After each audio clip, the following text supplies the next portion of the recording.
Thank you very much for honoring me with the Allard Prize for Public Integrity. Standing here, receiving the award, I feel like this must be some kind of a mistake, and soon I will be exposed as imposter. The reason is simple. I'm the lucky one. Unlike many of my friends and colleagues, I'm alive. I'm not in prison, I'm not formally charged and prosecuted, or at war, and the daily dose of hate I receive for doing my job is quite bearable. At the top of it, I'm living in one of the safest countries in the world. We have no volcanoes, just one poisonous animal, and to replace politicians, we use elections and not Kalashnikovs. From point of view of a journalism, Czech Republic is kind of a boring country. So I decided to join Organized Crime and Corruption Reporting Project. OCCRP is a team of investigative journalists and other very smart people who are giving voice and platform to those who are being silenced by the mighty journalists who suffer because of the unfortunate event of being born in repressive regimes, living in captured states, or work in constant shadow of organized criminal groups.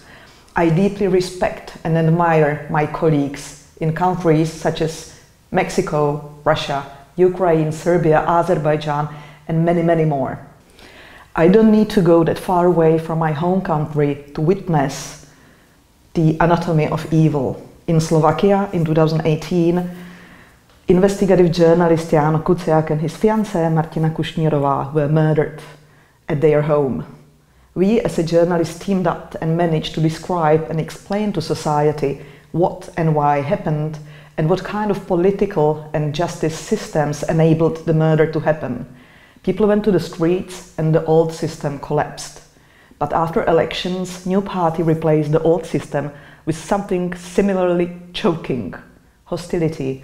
Hostility towards journalists, ideological opponents, critics, or anyone who dares to think different.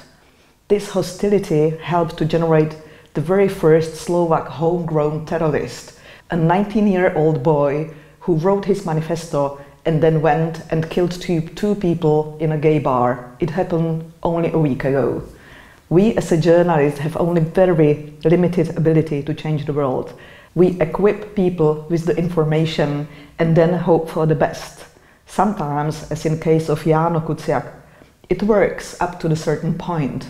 Sometimes we as a journalist need to face unexpected consequences of our job as helping to replace one evil with another. Investigative journalism is frustrating, depressive, and unsecure job.